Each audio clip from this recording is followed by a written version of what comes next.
la figura de esa presencia visible. Es muy marcada, pero desde el Génesis y aún antes del Génesis, Dios deseaba habitar entre nosotros.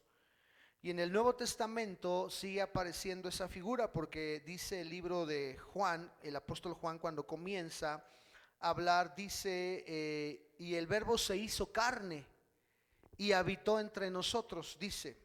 Y le comentaba el martes que la palabra habitar se entiende como hacer su tabernáculo dentro de, es decir, que el Espíritu Santo, Jesucristo mismo, perdón, quiso venir a tabernaculizarse entre nosotros para seguir habitando en nosotros y con nosotros. Luego, cuando el Señor se va al cielo, Él dice, les conviene que yo me vaya, porque si yo me voy, entonces vendrá el Espíritu Santo que estará con nosotros y en nosotros.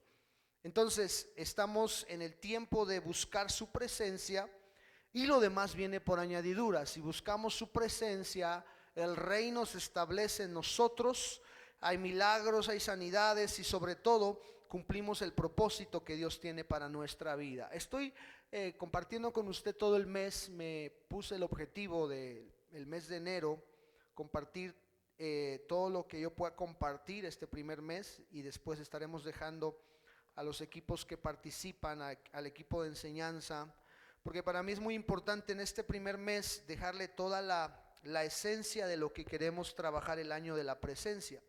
Y los jueves, pues estamos volviendo al tiempo donde el jueves es tiempo de intercesión. Usted viene a orar y se da una pequeña reflexión de la palabra. Bueno, espero poder hacerla pequeña. Y quiero compartir con usted lo que hemos estado viendo el jueves pasado, que fue nuestro primer culto del 2020, el año de la presencia, y le llamamos a esta parte un buen comienzo, porque creo que si comenzamos bien vamos a terminar mejor.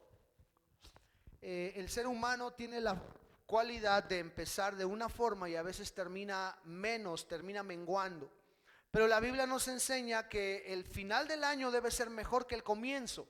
Y si yo comienzo bien, debo ir acelerando, debo ir esforzándome, debo ir preparando mi corazón y preparando mis cimientos para que al final pueda ver la obra edificada. Entonces, el buen comienzo que dijimos el jueves comienza, valga la redundancia, con oración e intercesión. No podemos hacer otra cosa más que tener una buena relación con nuestra pareja.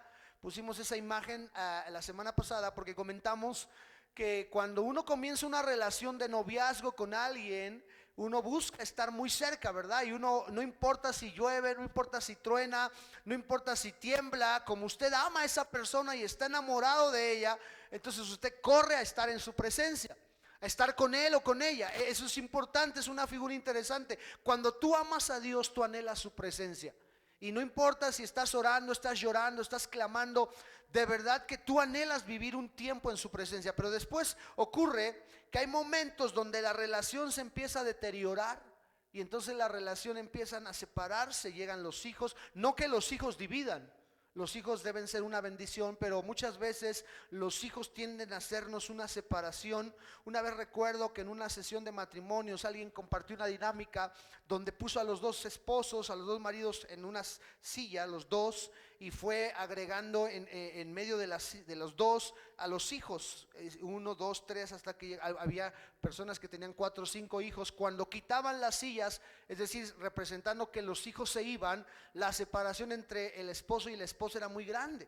Y nos daban a entender que muchas veces nos enfocamos, los hijos son una bendición, pero si no sabes trabajar la relación con tu esposa o tu esposo, llega un punto donde lo único que une a los maridos, y al marido y mujer, es los hijos. Cuando no hay hijos, entonces la relación está separada. Con Dios a veces ocurre lo mismo. De repente Dios nos bendice tanto porque hay cosas que Dios nos da que nos van separando de Dios. Por ejemplo, puede ser que tu trabajo sea una bendición que Dios te dio, pero hay un punto donde si no sabes cuidar ese aspecto, ese trabajo te va a separar de la presencia de Dios. Puede ser que tus riquezas, tus recursos sean una bendición de Dios. Hay cosas que Dios nos da como bendición, pero si no sabemos cuidarlas, entonces va a llegar un punto que la relación con nuestro Dios va a estar muy distanciada, porque no supimos trabajar y valorar lo importante. Lo importante, y quiero que lo entienda, hermano, es cierto que es muy importante evangelizar.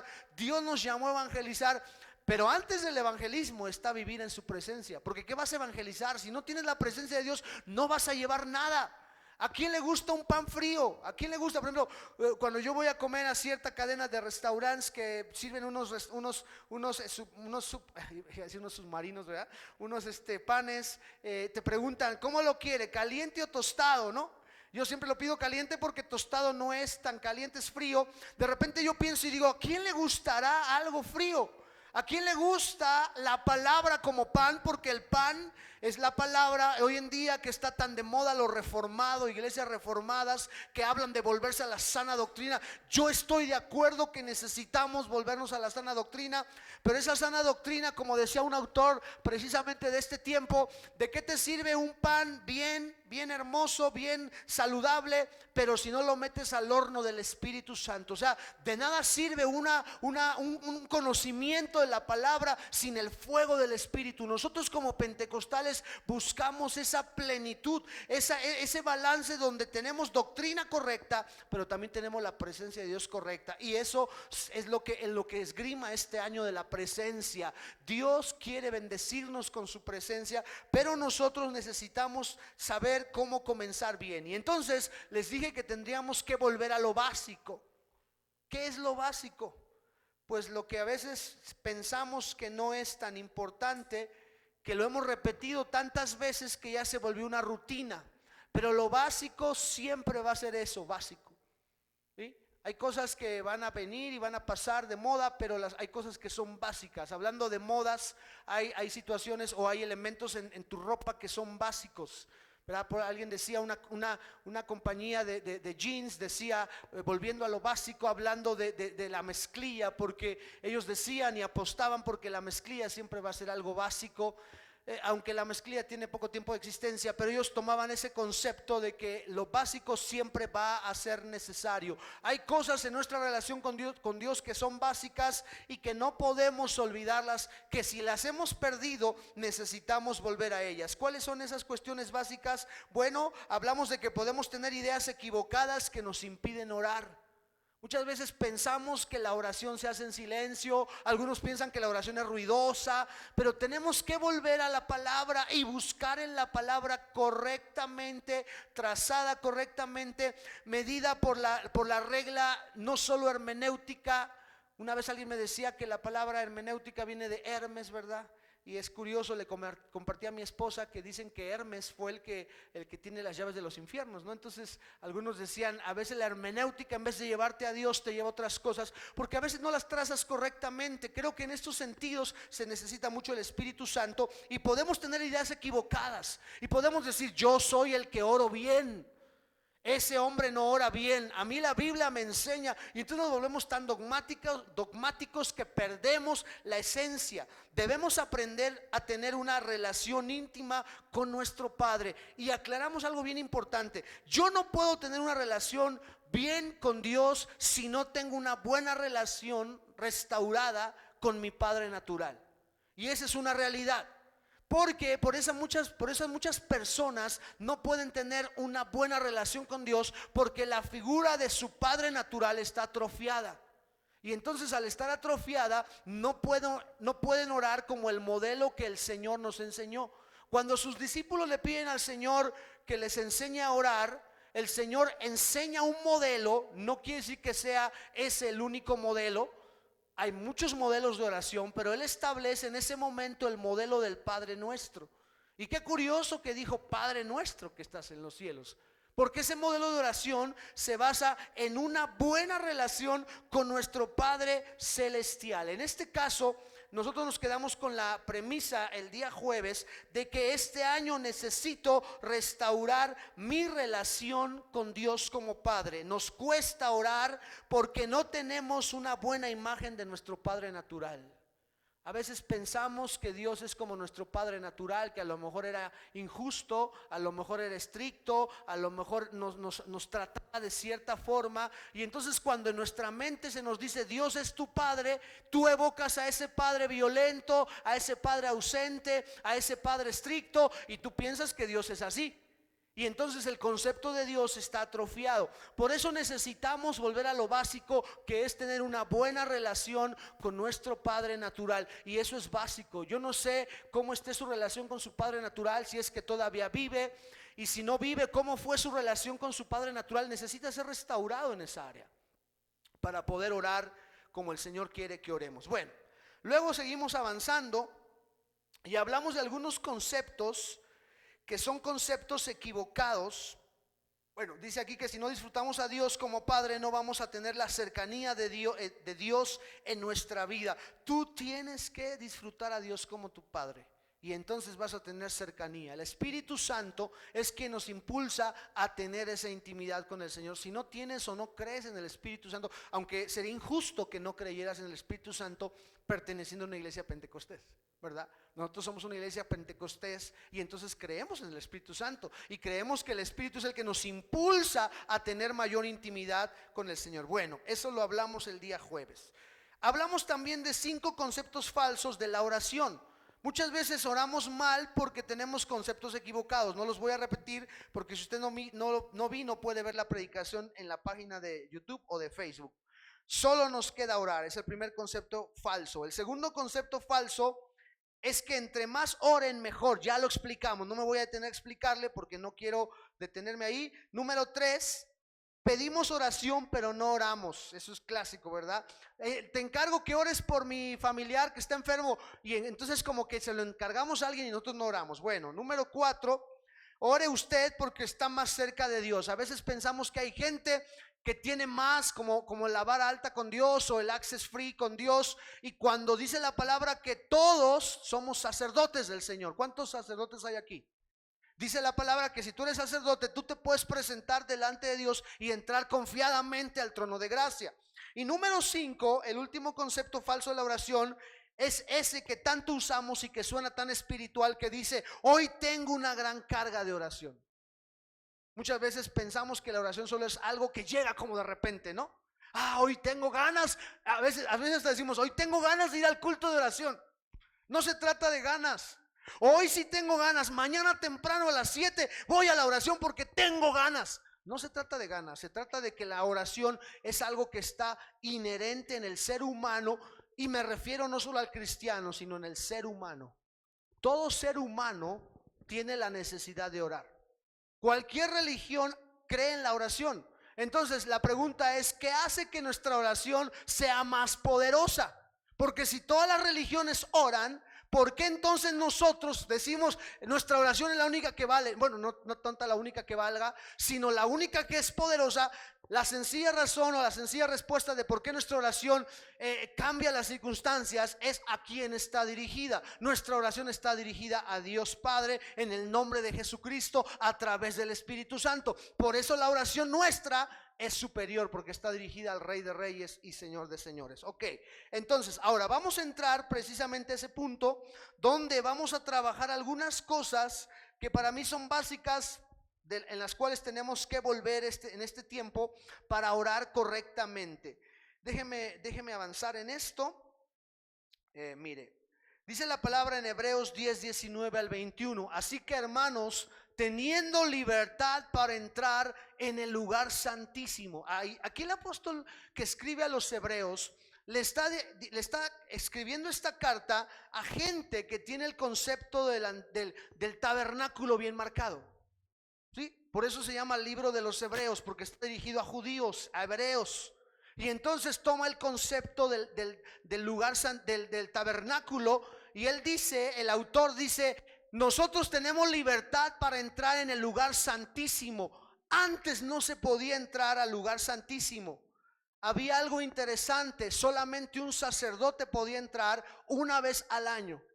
No podía accesar, porque si accesaba en cualquier época del año corría el riesgo de caer muerto. Eso lo sabemos. Bueno, Nosotros tenemos libertad para entrar en el lugar santísimo. ¿Qué hay en el lugar santísimo? Manifestación. Atrás no hay manifestación. A lo mejor atrás hay cosas como el altar del sacrificio, el altar del holocausto. Lo vamos a mirar, que en el tabernáculo hay dos tipos de altares. Un altar para entrar a su presencia, pero hay otro altar para permanecer en su presencia. Tú te encontrabas con el altar del holocausto, te sacrificabas, luego más adelante te encontrabas el lavacro, te lavabas manos y pies porque tú ya venías limpio. Seguías entrando a la tienda y entrabas al lugar santo, donde estaban tres elementos: candelero, mesa el altar del incienso, que es el segundo altar, más pequeño pero más lujoso. Ya no estaba recubierto de bronce, sino estaba recubierto de oro. Y vamos a hablar en este año sobre la importancia de los 5 elementos en el altar del incienso. Y luego estaba la mesa de los panes de la proposición. Eso es en el lugar santo. Todo eso tiene una enseñanza muy profunda y muy bonita. Pero más adelante, después de la tienda, estaba ya el lugar santísimo, que es donde había manifestación. Es donde la gloria de Dios bajaba en el arca. En la Shekinah se iluminaba, la Shekinah iluminaba, el arca. Y entonces de esa manera era que Dios se hacía presente y decía: he perdonado sus pecados, estoy agradecido con usted, estoy complacido con ustedes. Y entonces la presencia era lo sobrenatural. Nosotros estamos en esa época de lo sobrenatural. Y lo sobrenatural no solamente es que los cojos anden, los ciegos vean, eso es importante. No solamente en lo sobrenatural es que yo sea prosperado económicamente. No, lo sobrenatural tiene que ver cuando Dios comienza a gobernar mi vida, y entonces ocurre precisamente las cosas que Él planeó. ¿Cómo entro yo al lugar santísimo? Por la sangre de Jesucristo, por el camino que Él nos abrió a través del velo, esto es, de su carne. Tuvo que haber un rasgamiento en su carne para poder entrar a la presencia de Dios. Antes no podíamos entrar. Hermano, ¿qué está haciendo usted con ese sacrificio? ¿Está usted valorando esa rasgadura que el Señor tuvo en su cuerpo? Él fue quebrantado para que usted pudiera entrar a la presencia. Pero a muchos todavía les gusta quedarse ahí atrás. Y no hablo solamente en términos normales, aunque sí hay gente que llega a la oración y está ahí atrás, nada más observando ahí atrás. Y entonces digo, bueno, alguien me dijo en una ocasión: donde tú te sientas, donde tú te mueves, es donde te encuentras, ¿no? Entonces no hablo solamente de lo natural, en lo espiritual hay mucha gente que no le da, no entra al lugar santísimo, no avanza más adelante. Se puede pasar toda la vida viviendo en los atrios. Había un pueblo que todos los años se reunía en los atrios, no avanzaba de ahí. Es más, de hecho, había un grupo de personas que no podían entrar ni a los atrios: los moabitas y los amonitas. Ni siquiera podían pisar el tabernáculo. Era una prohibición para ellos porque estaban en juicio. Hay personas, hermano, que Dios ha enjuiciado, que nunca se van a poder acercar a su presencia. Pero usted y yo tenemos la libertad de entrar a su presencia porque Cristo se sacrificó. ¿Cuánto valora usted el sacrificio de su carne, de Jesucristo, para que usted entre a la presencia de Dios? Entonces dice: teniendo un gran sacerdote sobre la casa de Dios, acerquémonos con corazón sincero. Eso es profundo. La oración es el mejor momento para que nuestro corazón se haga sincero. Y a veces pensamos: es que yo no puedo orar porque soy un pecador, es que yo no tengo la capacidad de orar, yo he pecado mucho, y nos sentimos como aquel publicano que está allá atrás golpeándose el pecho: oh Señor, sé propicio a mi pecador. Pero Dios a ese lo justificó y al fariseo altivo lo desechó. Porque muchas veces no entendemos que para acercarme a Dios necesito disponibilidad y mi corazón está siendo sincerado. Y la palabra sincero, ya le expliqué de dónde viene. En el tiempo antiguo, cuando hacían las figuritas de cerámica, los utensilios de cerámica, había algunos que se quebraban y eran de menor calidad, es decir, tenían grietas, se agrietaban. Y entonces cuando se agrietaban, la gente le metía cera de baja calidad para tapar esas grietas. Pero la gente inteligente, la gente muy sabia o muy experta en esto, tomaba la vasija y la miraba en el sol y cuando la veía en el sol se podía ver si había cera, y entonces cuando no había cera le llamaban o le ponían abajo una leyenda que decía sin cera, es decir que ese elemento o esa vasija estaba sin cera, era de mayor calidad. De ahí viene nuestra palabra sinceridad, que no haya grietas en nosotros. Muchas veces nuestro carácter está agrietado, nuestra vida todavía tiene grietas, y entonces por eso no podemos acercarnos a su presencia. No porque Dios no nos acepte así, Dios nos acepta tal y como somos, sino que nosotros nos sentimos separados de Él. Pero en la medida que yo me acerco a Él, Dios va sanando mi corazón. Entonces mi corazón debe estar sincero, con plena certidumbre de fe, purificando mis corazones de mala conciencia. Esa conciencia que muchas veces nos acusa. Y esa conciencia no tiene que ver con el Espíritu Santo, tiene que ver con nuestra naturaleza pecaminosa, que nos recuerda: ay sí, ahorita sí orando, pero hace rato cómo estabas peleando. Esa conciencia mala nos está acusando constantemente. Por eso necesitamos acercarnos con confianza y lavarnos con el agua pura que representa su palabra. Usted no puede olvidar lo básico que es esto. Ok, sigo adelante. Vamos a mirar otro versículo que para mí es importante. Dice el Salmo 18 del 1 al 3. Creo que me fui, ¿verdad? Déjeme regresarme. Me responde con retraso y entonces yo le doy doble vez y me adelanta. Mire lo que dice el Salmo 18. El salmista David había logrado tener una intimidad con Dios, y esa intimidad que él tenía lo llevó a declarar lo que está en la siguiente diapositiva. Mire lo que dice el Salmo 18. Te amo, oh Jehová. ¿Cuántos aman a Jehová, hermanos? De verdad, ¿cuántos aman a Jehová? ¿Qué hace usted por amar a Jehová? Dice: te amo, oh Jehová, fortaleza mía, Jehová, roca mía y castillo mío, mi libertador.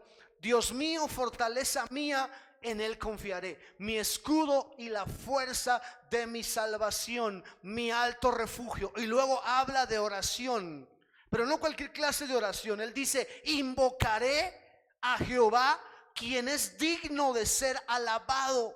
Mi invocación tiene que ir con alabanza.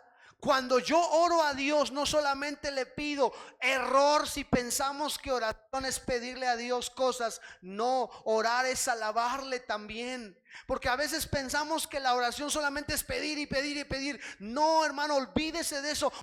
Lo básico es entender que oración es también alabar a Dios. Dice aquí: Él es digno de ser alabado. Y cuando yo le alabo, cuando yo invoco su nombre, entonces yo soy salvo de mis enemigos. El poder de su presencia a través de la oración. Yo no sé cuántos de nosotros de verdad estamos entendiendo que urge tener tiempo de oración. No ores cuando la crisis haya llegado, hermano.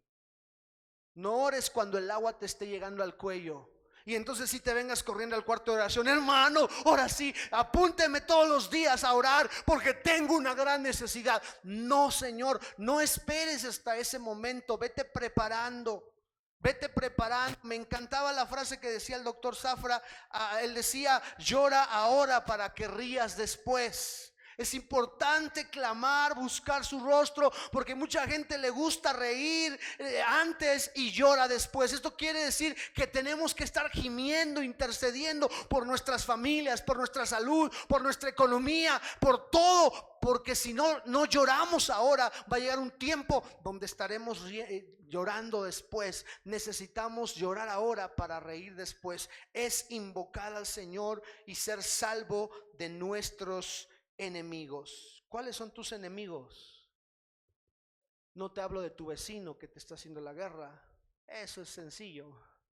Estoy hablando de elementos, de entidades espirituales que están peleando contra ti. Y una vez les decía al equipo de liderazgo hace algunos años que mi mayor enemigo soy yo mismo. El apóstol Juan lo decía: tenemos una lucha triple contra la carne, contra el mundo y contra Satanás. Pero nosotros hemos invertido los papeles, le echamos primero la culpa al diablo. El primer enemigo que tengo es el diablo. Y según el apóstol Juan no es así. Mi primer enemigo soy yo mismo, mi carne pecaminosa. Pablo lo entendía. Pablo decía: miserable de mí, yo quiero hacer lo bueno, pero esta carne no quiere hacer lo bueno. Esta carne, mi espíritu dice: hoy sí voy a ir a la oración, pero me levanto y veo que está haciendo mucho frío y mejor me tapo las cobijas y digo: no, que vayan a orar los que sí están bien cerca de Dios. ¿Cuántos les ha pasado eso? Usted ha decidido hacer algo, pero en algún momento su naturaleza pecaminosa le gana. Es su primer enemigo con el cual tenemos que lidiar. Y entonces, si yo busco al Señor, si yo invoco su nombre, voy a ser salvo de mis enemigos. Y mis enemigos van a caer bajo los pies de Cristo. Este 2020, año de la presencia, necesitamos que su presencia haga que nuestros enemigos sucumban. El día martes hablaba de que cuando el arca fue llevada con los filisteos, ellos pensaron y pusieron al dios Dagón frente al arca. Yo creo, pienso, lo imagino, no está en la Biblia, lo imagino. Yo imagino que pusieron a Dagón, el arca en el templo, porque dice que lo llevaron al templo de dios Dagón. Y yo me imagino que la pusieron ahí, el arca frente al dios Dagón, como diciendo: ya ganamos, Dagón es más poderoso que Jehová. Y la pusieron ahí como botín de guerra, pero dice que al día siguiente Dagón estaba tirado, porque sucumbió ante el poder de la presencia, ese Dios falso, ese enemigo de Jehová. Y al día siguiente lo levantan otra vez y vuelven al día siguiente y se dan cuenta que Dagón ya no tenía brazos, sus brazos estaban rotos, porque Dios no acepta competencia con nadie. Él es el Dios de los dioses y sus enemigos van a caer ante el poder de su presencia. Todo aquel que le hace la guerra a usted, le hace la guerra a Jehová. Y así sea lo que sea el mejor santero, cae ante la presencia de Dios, porque Jehová está con nosotros. ¿Cuántos dicen amén a eso? Así que no tengamos temor, Jehová está con nosotros y vamos a ver la victoria si su presencia va con nosotros. Ok, vamos a lo siguiente, por favor, me quedan pocos minutos. Quiero nada más dejarle que la oración es la clave en mi relación con Dios. ¿Cómo está tu relación con Dios? Una manera de medir tu relación con Dios, bueno, hay muchos parámetros, aunque el único que mide es Dios.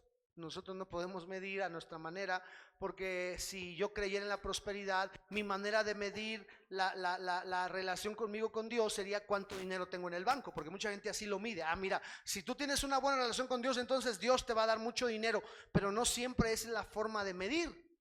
Es decir, que hay diferentes parámetros, cada quien va a medir como quiere. Algunos van a pensar y van a decir: bueno, para mí la manera de estar más cerca de Dios es tener un conocimiento profundo de la palabra, pero en realidad no es así. Dios mide sus parámetros de acuerdo a lo que Él quiere, y Él siempre ha puesto la oración como una clave para nuestra relación con Él. De hecho, Jesús, siendo el más grande, le daba importancia a la oración. Es cierto, Él predicaba la palabra, Él sanaba enfermos, pero ¿cómo obtenía su poder? Orando toda la noche. Vamos a la Biblia, por favor. Alguien que lea Marcos 1:35. ¿Cómo oraba Jesús? Vamos a mirar estos versículos rápidamente. ¿Cómo oraba el Señor Jesús? Porque siempre hemos hablado de la oración y de diferentes modelos, pero muy pocas veces hemos tomado el modelo perfecto de Jesús, porque Jesús hizo la diferencia. Marcos capítulo 1, verso 35. ¿Alguien lo tiene? ¿Qué dice? No todos a la vez, por favor.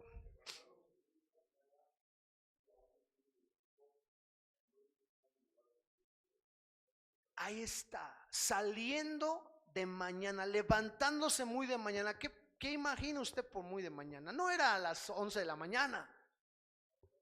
Exactamente, un tiempo antes de que el sol saliera. Algunos dicen que era entre la tercera y la cuarta vigilia. En ese tiempo el Señor salía, acostumbraba. Mire, qué bueno que estamos viniendo a orar en las mañanas, y qué bueno por el grupito que se está manteniendo, porque yo creo que en la medida en que nosotros nos levantemos todas las mañanas temprano por 21 días, ya lo hicimos un hábito. Y usted va a venir y va a estar en la presencia de Dios los días que faltan. Si usted no ha venido, le invitamos. Todos los días estaremos orando a las 7 de la mañana, solo media hora, de 7 a 7:30 de la mañana. Tenemos un devocional aquí antes de ir a nuestras actividades, para también consagrar nuestro ayuno, orar por fortaleza. Usted va a venir y va a encontrar ese tiempo de oración. pero si usted practica ese hábito, se le va a hacer precisamente en 21 días. Dicen los expertos que adquirimos un hábito. Jesús se levantaba de mañana y oraba. Era la manera en la cómo oraba él. Vamos a mirar algo más. Mi oración es clave entonces en mi relación con Dios, y por eso Jesús lo hacía. Marcos 6:45 al 47 dice que no oraba poco tiempo. Corra a Marcos 6:45 y alguien léame del 45 al 47 para corroborar esto rápidamente.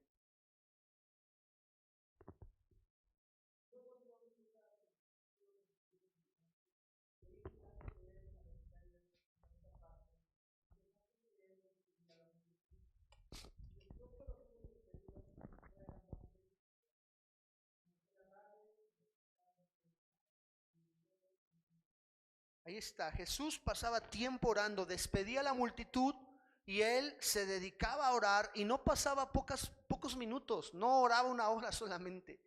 Al grado que cuando, si usted sigue leyendo más adelante esa lectura, se va a encontrar que él tiene que encontrarse a sus discípulos en medio del mar. Ya los discípulos habían avanzado. Imagine cuántas horas había orado Jesús. Jesús oraba en la mañana, Jesús se levantaba de madrugada a orar, pero no oraba 10 minutos, oraba por largo tiempo. Vamos a mirar algo más, porque la oración, vuelvo a repetir, es clave en mi relación con Dios. Hechos 16:11, ya me fui, déjeme regresar. Le digo que me responde con mucho retroceso. Vamos a quedarnos aquí y vamos a dejar esta última que tenemos aquí en el libro de los Hechos. Mire, dice el libro de los Hechos en el capítulo 16, verso 6, algo importante. Él nos muestra lo que debemos hacer por medio del Espíritu Santo, porque la oración también es para escuchar a Dios. ¿Qué dice Hechos 16, 6?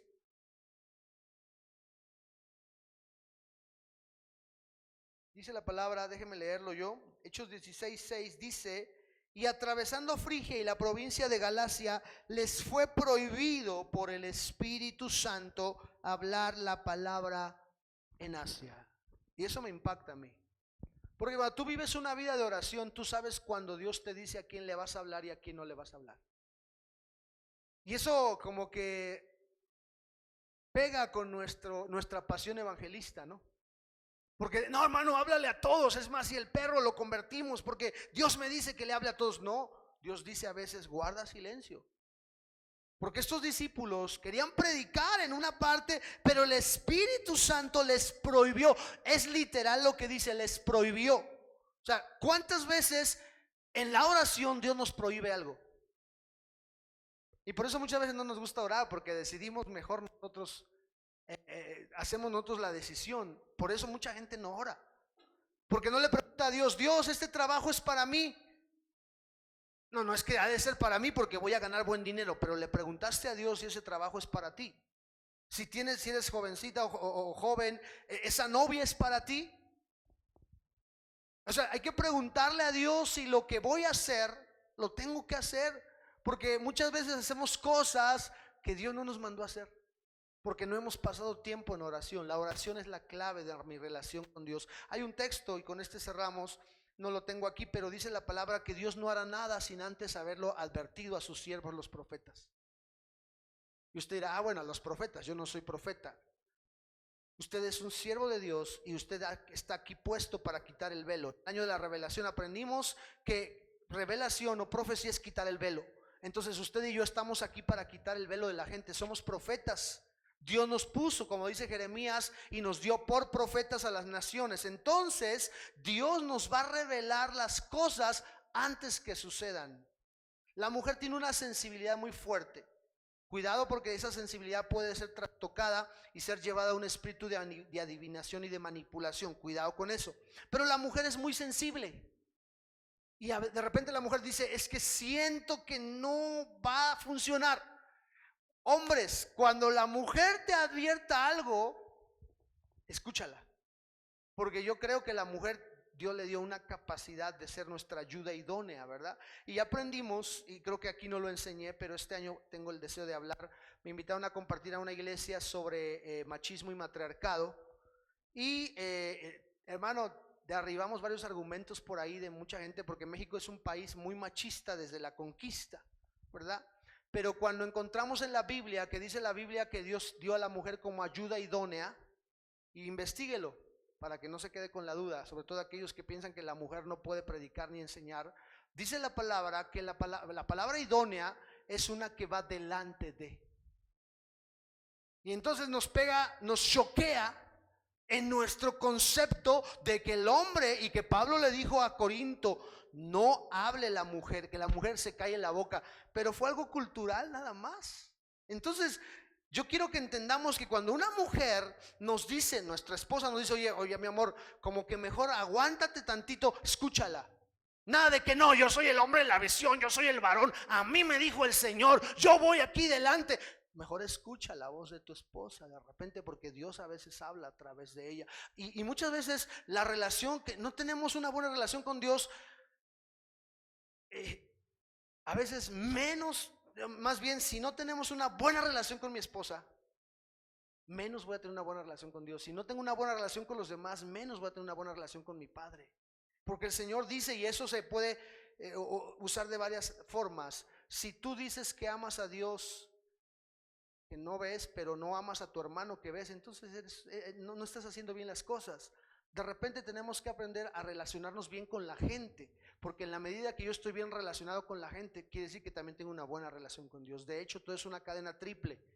Yo necesito estar bien con Dios. Después de que estoy bien con Dios, estoy bien conmigo mismo. Y después de que estoy bien conmigo mismo, estoy bien con mi prójimo. No aplica de otra manera. Si tú tienes pleito con todo mundo, tu relación con Dios no está buena.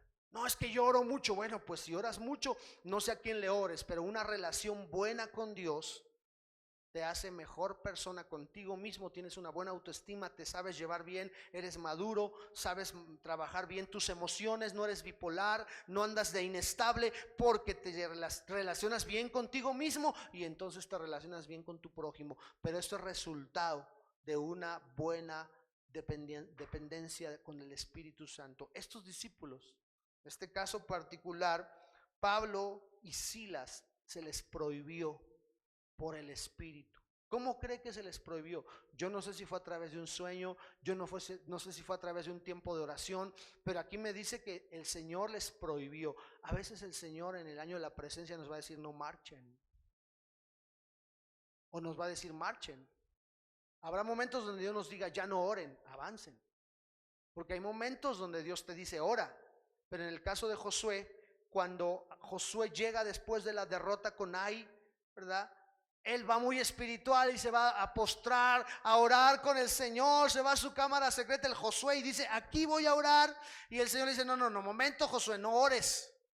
Y uno dice, wow, ¿cómo que no ore? Pues es cuando más debes orar. El Señor dice, no ores, mejor ve y busca al anatema, porque está dentro del pueblo. Habrá momentos donde ya oramos tanto, y no que dejemos de orar, pero la oración la vamos a conectar con acción. Póngase de pie, por favor. Acuérdese de lo que aprendimos. La oración sin acción es religión. Muchas veces solo oramos, pero no accionamos. Una persona que ora y no acciona es una persona religiosa. Dios quiere que oremos a veces, pero Dios a veces nos dice, ya no te levantes, ya no ores, ahora levántate y camina y avanza en el reino, porque el arca va delante de nosotros. Y en la medida que creamos eso, los caminos se van a ir abriendo, porque el arca va abriendo caminos. Oremos al Señor. Padre, te damos gracias esta noche por la oportunidad de estar en tu casa, por aprender estos principios básicos, recordarlos, Señor. Sé que no estamos descubriendo nada nuevo, Señor, son cuestiones que conocemos como creyentes,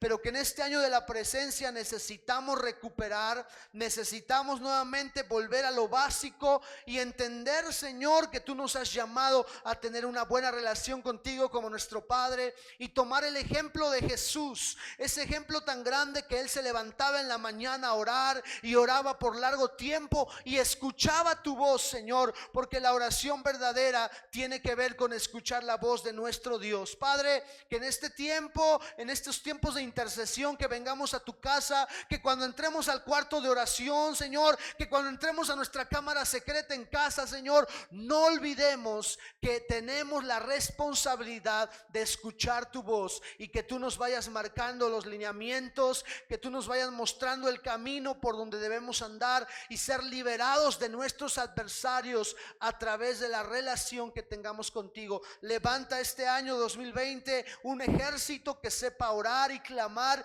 cuando sea necesario, pero también un ejército que sepa avanzar cuando tú nos mandes a avanzar. Señor, te damos gracias esta noche por la palabra y sabemos y confiamos que esta palabra no volverá vacía, sino que produce un fruto al 100 por 1. Gracias, Padre, Hijo y Espíritu Santo. Amén. Que la relación con Dios sea a través de una buena vida de oración. Vamos a dejar este lugar a quien va a orar por las ofrendas y despedir. No olvide lo que le está comentando.